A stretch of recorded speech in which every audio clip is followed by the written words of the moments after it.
Chapter 13. In Barcelona, during all those last weeks I spent there was a peculiar evil feeling in the air, an atmosphere of suspicion, fear, uncertainty, and veiled hatred.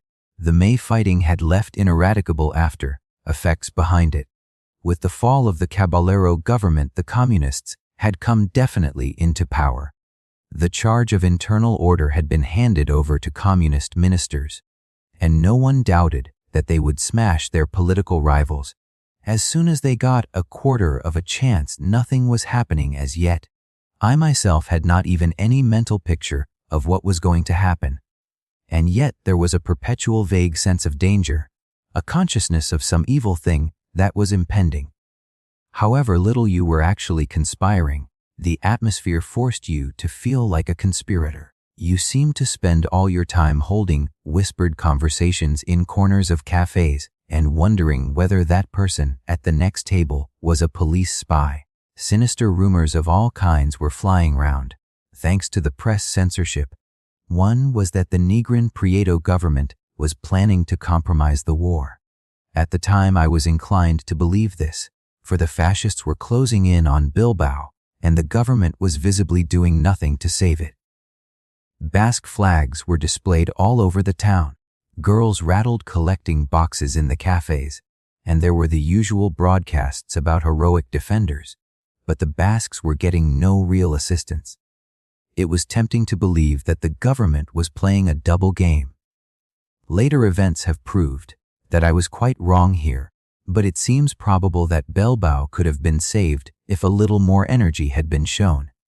An offensive on the Aragon front, even an unsuccessful one, would have forced Franco to divert part of his army, as it was the government did not begin any offensive action till it was far too late indeed. Till about the time when Bilbao fell, the CNT was distributing in huge numbers a leaflet saying, "Be on your guard," and hinting that a certain party, meaning the communists, was plotting a coup d'état. There was also a widespread fear that Catalonia was going to be invaded. Earlier, when we went back to the front, I had seen the powerful defenses that were being constructed scores of miles behind the front line, and fresh bomb-proof shelters were being dug all over Barcelona. There were frequent scares of air raids and sea raids. More often than not, these were false alarms, but every time the sirens blew, the lights all over the town blacked out for hours on end, and timid people dived for the cellars. Police spies were everywhere. The jails were still crammed with prisoners left over from the May fighting, and others always, of course. Anarchist and POUM adherents were disappearing into jail by ones and twos. So far as one could discover, no one was ever tried or even charged. Not even charged with anything so definite as Trotskyism. You were simply flung into jail and kept there, usually incommunicado. Bob Smiley was still in jail in Valencia. We could discover nothing except that neither the ILP representative on the spot nor the lawyer who had been engaged was permitted to see him. Foreigners from the international column and other militias were getting into jail in larger and larger numbers. Usually they were arrested as deserters. It was typical of the general situation that nobody now knew for certain whether a militiaman was a volunteer or a regular soldier. A few months earlier, anyone enlisting in the militia had been told that he was a volunteer and could, if he wished, get his discharge papers at any time when he was due for leave. Now it appeared that the government had changed its mind. A militiaman was a regular soldier and counted as a deserter if he tried to go home. But even about this no one seemed certain. At some parts of the front the authorities were still issuing discharges. At the frontier these were sometimes recognized, sometimes not. If not, you were promptly thrown into jail. Later the number of foreign deserters in jail swelled into hundreds, but most of them were repatriated when a fuss was made in their own countries. Bands of armed assault guards roamed everywhere in the streets. The civil guards were still holding cafes and other buildings in strategic spots, and many of the PSUC buildings were still sandbagged and barricaded. At various points in the town there were posts manned by civil guards of carabineros who stopped passers by and demanded their papers. Everyone warned me not to show my POUM, militiaman's card, but merely to show my passport and my hospital ticket. Even to be known to have served in the POUM, militia, was vaguely dangerous. POUM militiamen who were wounded or on leave were penalized in petty ways. It was made difficult for them to draw their pay, for instance. La Battaglia was still appearing, but it was censored almost out of existence, and Solidaridad and the other anarchist papers were also heavily censored. There was a new rule that censored portions of a newspaper must not be left blank, but filled up with other matter. As a result, it was often impossible to tell when something had been cut out. The food shortage, which had fluctuated throughout the war, was in one of its bad stages. Bread was scarce and the cheaper sorts were being adulterated with rice. The bread the soldiers were getting in the barracks was dreadful stuff like putty. Milk and sugar were very scarce and tobacco almost non-existent, except for the expensive smuggled cigarettes. There was an acute shortage of olive oil, which Spaniards use for half a dozen different purposes. The queues of women waiting to buy olive oil were controlled by mounted civil guards, who sometimes amused themselves by backing their horses into the queue and trying to make them tread on the women's toes. A minor annoyance of the time was the lack of small change. The silver had been withdrawn, and as yet no new coinage had been issued, so that there was nothing between the 10-centime piece and the note for 2.5 pesetas, and all notes below 10 pesetas were very scarce. Note 13. Below, for the poorest people, this meant an aggravation of the food shortage. A woman with only a 10 peseta note in her possession might wait for hours in a queue outside the grocery, and then be unable to buy anything after all, because the grocer had no change, and she could not afford to spend the whole note. Note 13. The purchasing value of the peseta was about 4 pence. It is not easy to convey the nightmare atmosphere of that time, the peculiar uneasiness produced by rumors that were always changing, by censored newspapers, and the constant presence of armed men. It is not easy to convey it because, at the moment, the thing essential to such an atmosphere does not exist in England. In England, political intolerance is not yet taken for granted. There is political persecution in a petty way. If I were a coal miner, I would not care to be known to the boss as a communist. But the good party man, the gangster, gramophone of continental politics, is still a rarity, and the notion of liquidating or eliminating everyone who happens to disagree with you does not yet seem natural. It seemed only too natural in Barcelona. The Stalinists were in the saddle, and therefore it was a matter of course that every Trotskyist was in danger. The thing everyone feared was a thing which, after all, did not happen: a fresh outbreak of street fighting, which, as before, would be blamed on the POUM and the anarchists. There were times when I caught my ears listening for the first shots. It was as though some huge evil intelligence were brooding over the town. Everyone noticed it and remarked upon it, and it was queer how everyone expressed it in almost the same words. The atmosphere of this place, it's horrible, like being in a lunatic asylum. But perhaps I ought not to say everyone. Some of the English visitors who flitted briefly through Spain, from hotel to hotel, seemed not to have noticed that there was anything wrong with the general atmosphere. The Duchess of Atholl writes, I notice Sunday Express, 17 October 1937.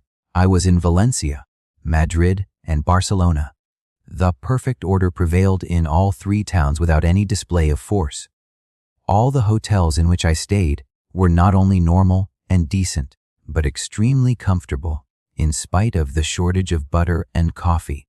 It is a peculiarity of English travelers that they do not really believe in the existence of anything outside the smart hotels. I hope they found some butter for the Duchess of Atholl. I was at the Sanatorium Marin, one of the sanatoria run by the POUM.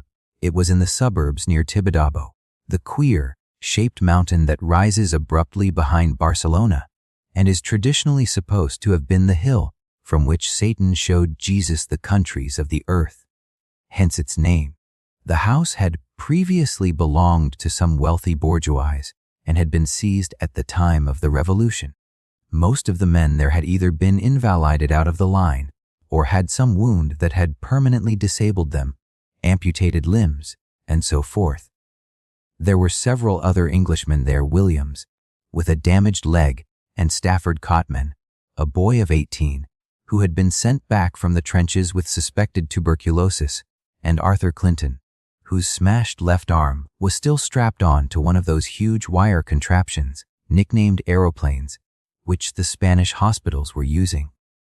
My wife was still staying at the Hotel Continental, and I generally came into Barcelona in the daytime.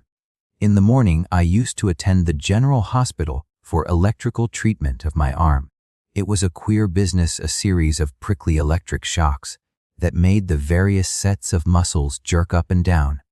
But it seemed to do some good. The use of my fingers came back and the pain grew somewhat less. Both of us had decided that the best thing we could do was to go back to England as soon as possible.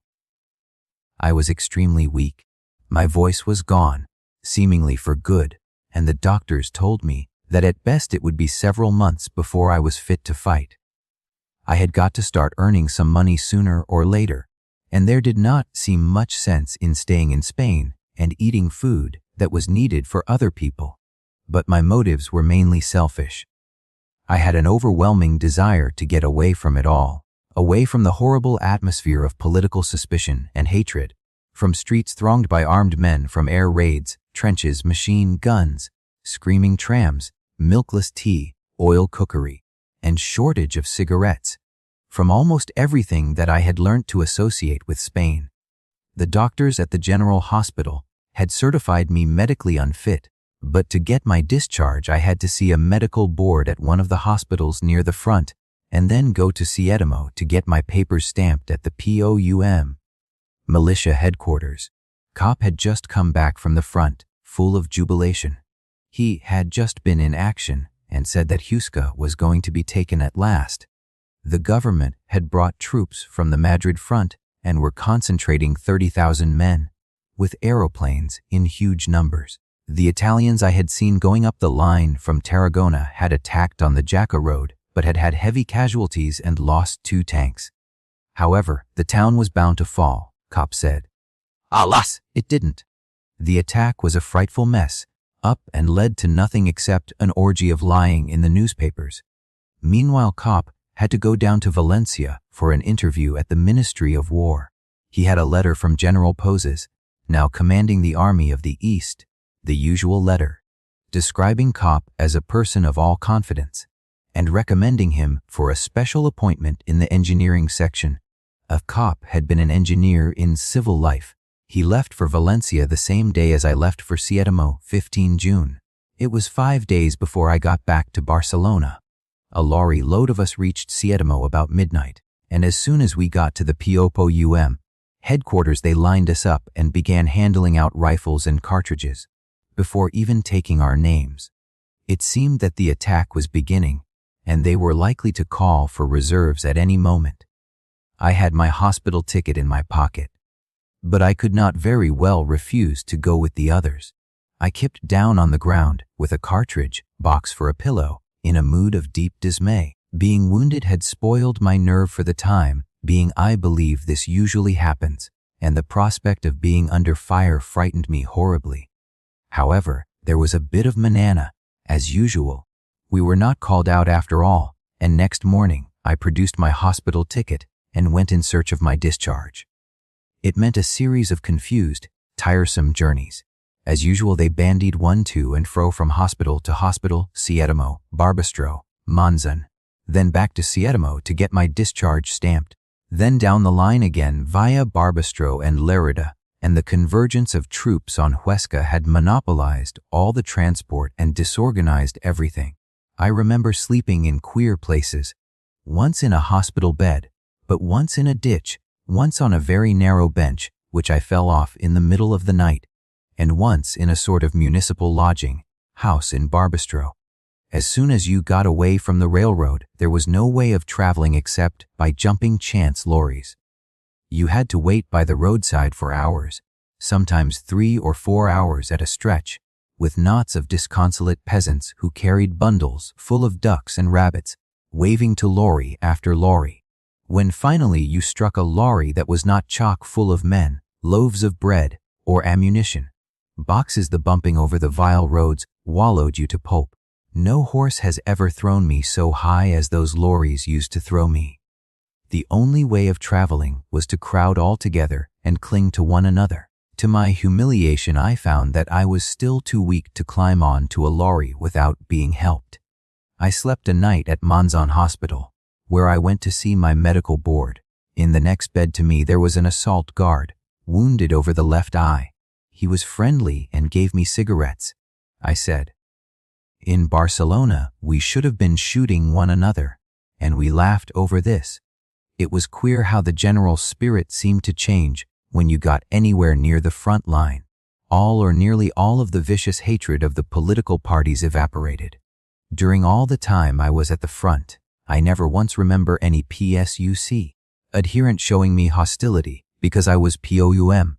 That kind of thing belonged in Barcelona or in places even remoter from the war. There were a lot of assault guards in Seattle.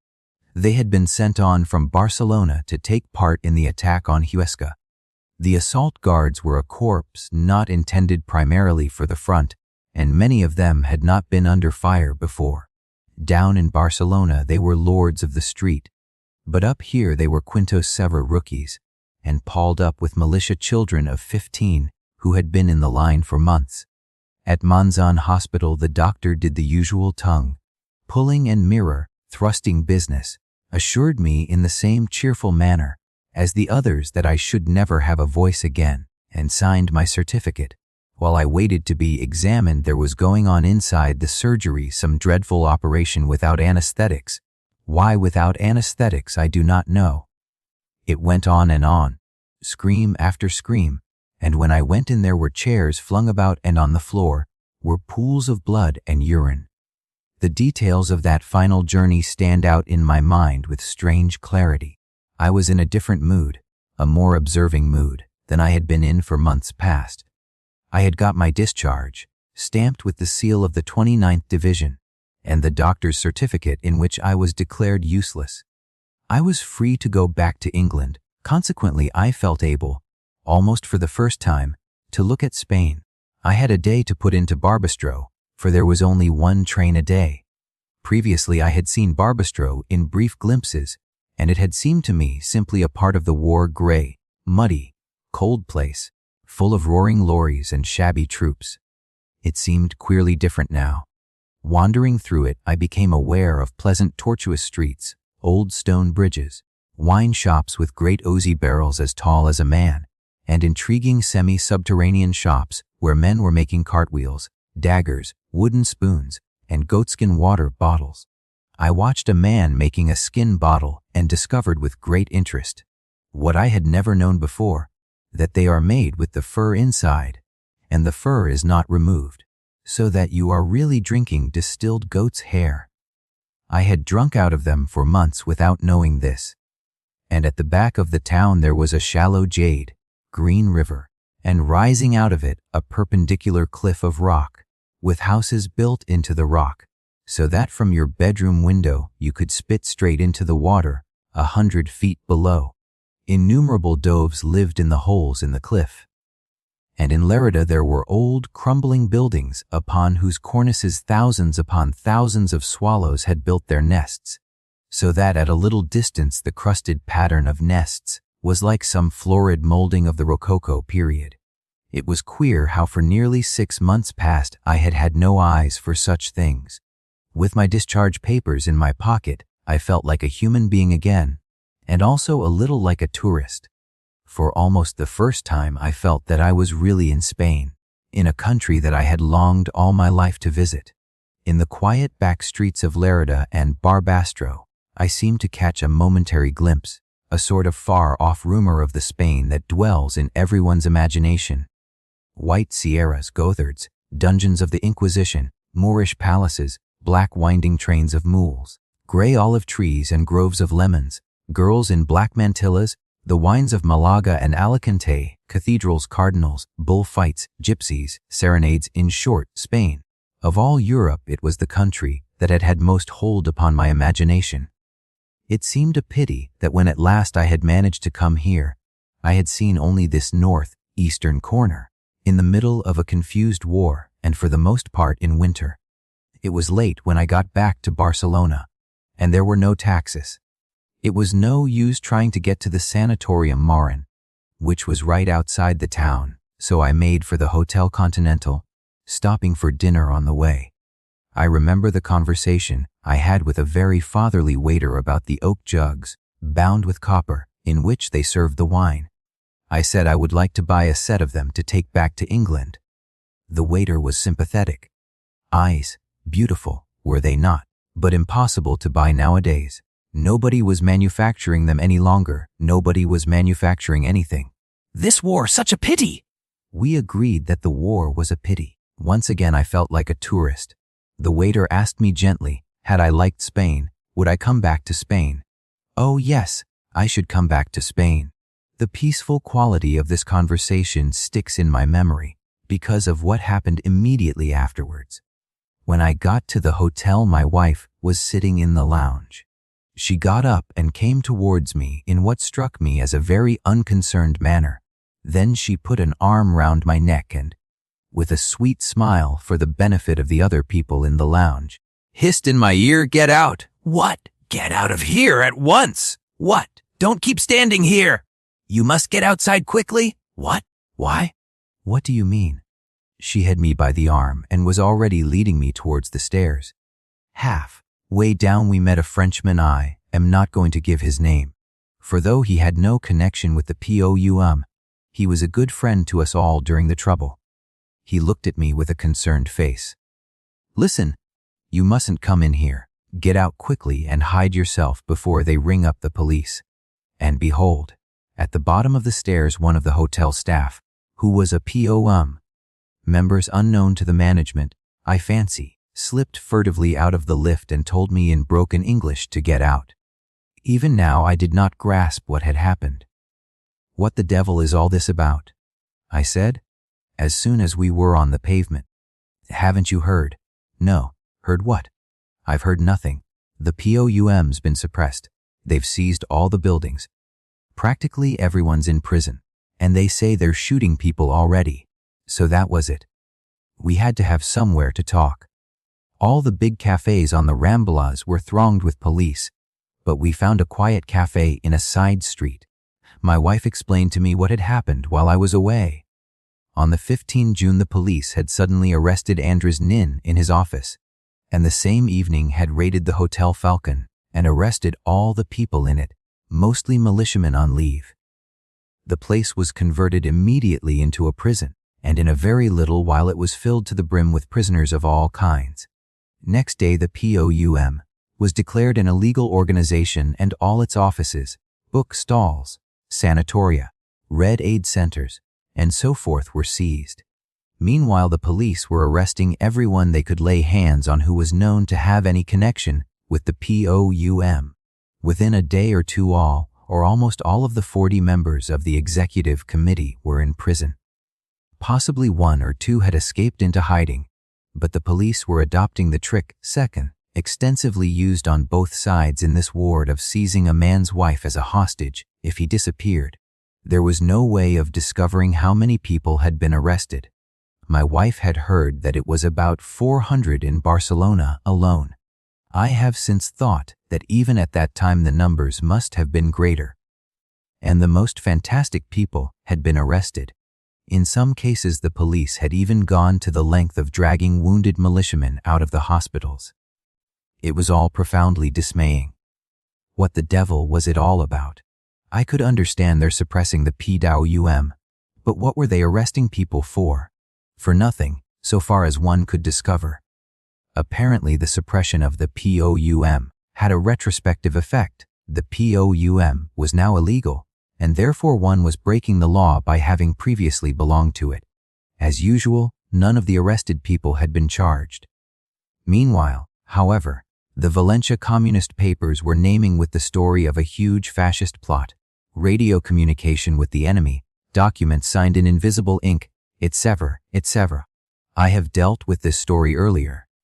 The significant thing was that it was appearing only in the Valencia papers I think I am right in saying that there was not a single word about it, or about the suppression of the POUM, in any Barcelona papers, communist, anarchist, or Republican.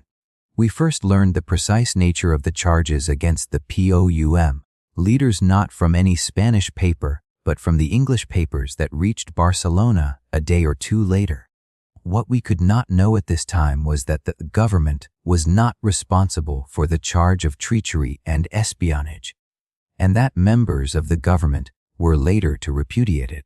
We only vaguely knew that the POUM leaders, and presumably all the rest of us, were accused of being in fascist pay, and already the rumors were flying round that people were being secretly shot in jail.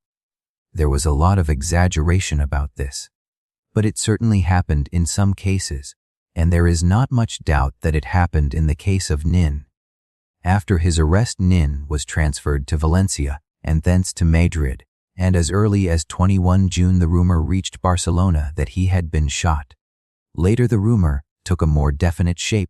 Nin had been shot in prison by the secret police and his body dumped into the street. This story came from several sources, including Federico Monsonis, an ex-member of the government. From that day to this, Nin has never been heard of alive again. When, later, the government were questioned by delegates from various countries, they shilly-shallied and would say only that Nin had disappeared and they knew nothing of his whereabouts. Some of the newspapers produced a tale that he had escaped to fascist territory. No evidence was given in support of it, and Aragon, the Minister of Justice, later declared that the Spain news agency had falsified his official communique. Note 14. Below, in any case, it is most unlikely that a political prisoner of Nin's importance would be allowed to escape. Unless at some future time he is produced alive, I think we must take it that he was murdered in prison. Note 14. See the reports of the Maxton delegation which I referred to in Chapter I.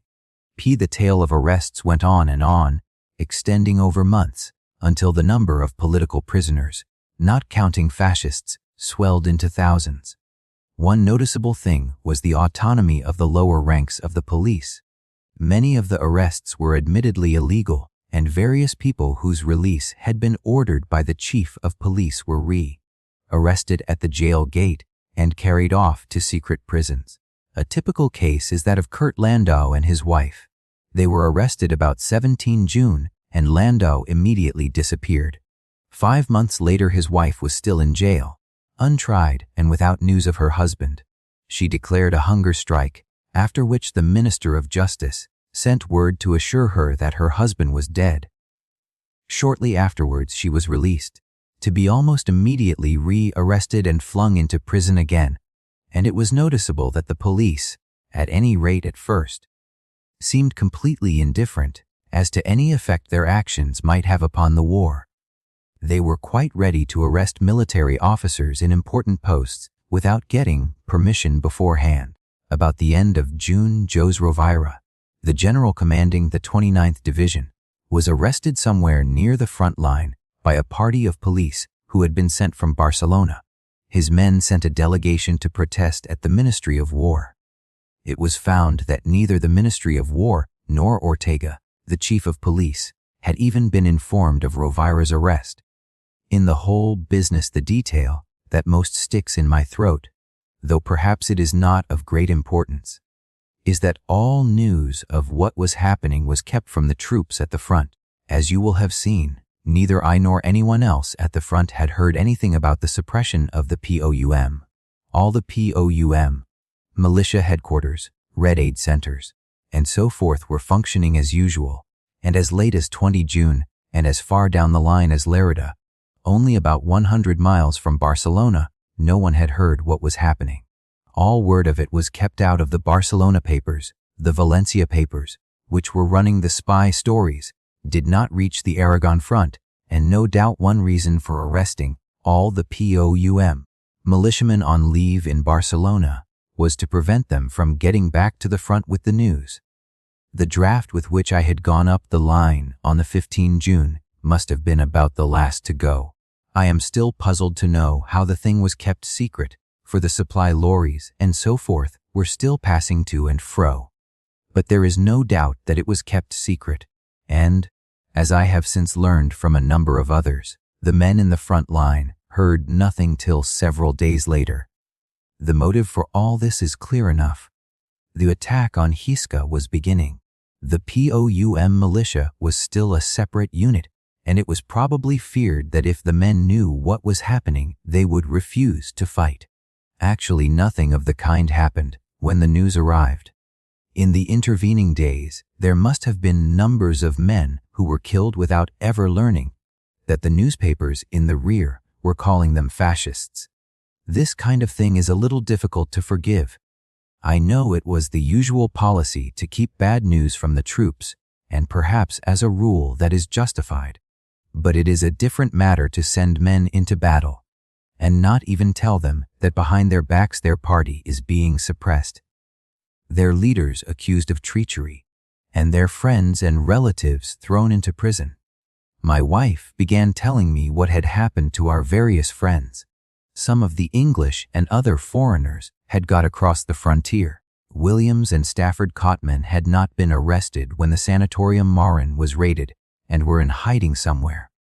So was John Massey Nair, who had been in France and had re-entered Spain after the POUM was declared illegal, a rash thing to do, but he had not cared to stay in safety while his comrades were in danger. For the rest, it was simply a chronicle of they've got so and so, and they've got so and so. They seemed to have got nearly everyone. It took me aback to hear that they had also got George Kopp. What? Kopp? I thought he was in Valencia. It appeared that Kopp had come back to Barcelona. He had a letter from the Ministry of War to the colonel commanding the engineering operations on the Eastern Front. He knew that the POUM had been suppressed, of course, but probably it did not occur to him that the police could be such fools as to arrest him when he was on his way to the front on an urgent military mission. He had come round to the Hotel Continental to fetch his kit. Bags. My wife had been out at the time, and the hotel people had managed to detain him with some lying story while they rang up the police. I admit I was angry when I heard of Kopp's arrest. He was my personal friend. I had served under him for months. I had been under fire with him, and I knew his history. He was a man who had sacrificed everything, family, nationality, livelihood, simply to come to Spain and fight against fascism. By leaving Belgium without permission and joining a foreign army, while he was on the Belgian Army Reserve, and, earlier, by helping to manufacture munitions illegally for the Spanish government. He had piled up years of imprisonment for himself if he should ever return to his own country. He had been in the line since October 1936, had worked his way up from militiaman to major, had been in action I do not know how many times, and had been wounded once.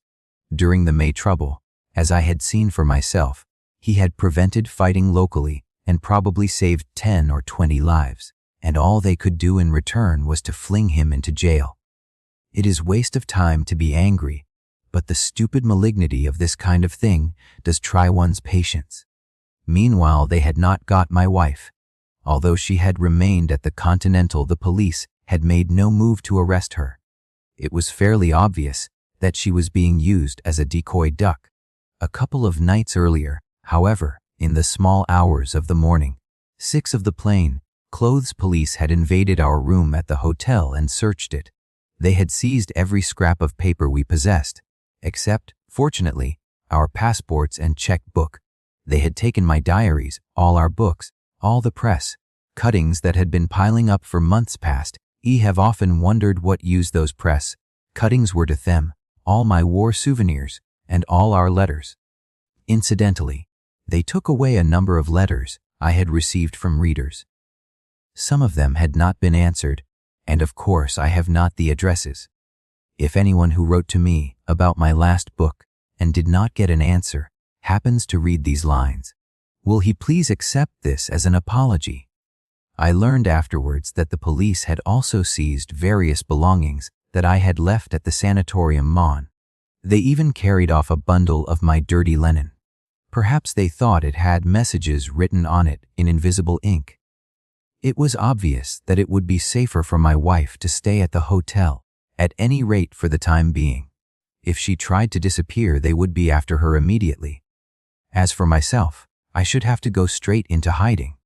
The prospect revolted me. In spite of the innumerable arrests, it was almost impossible for me to believe that I was in any danger. The whole thing seemed too meaningless. It was the same refusal to take this idiotic onslaught seriously that had led Cop into jail. I kept saying, but why should anyone want to arrest me? What had I done? I was not even a party member of the POUM. Certainly I had carried arms during the May fighting, but so had Thel at a guess of 40 or 50,000 people. Besides, I was badly in need of a proper night's sleep. I wanted to risk it and go back to the hotel. My wife would not hear of it. Patiently she explained the state of affairs. It did not matter what I had done or not done.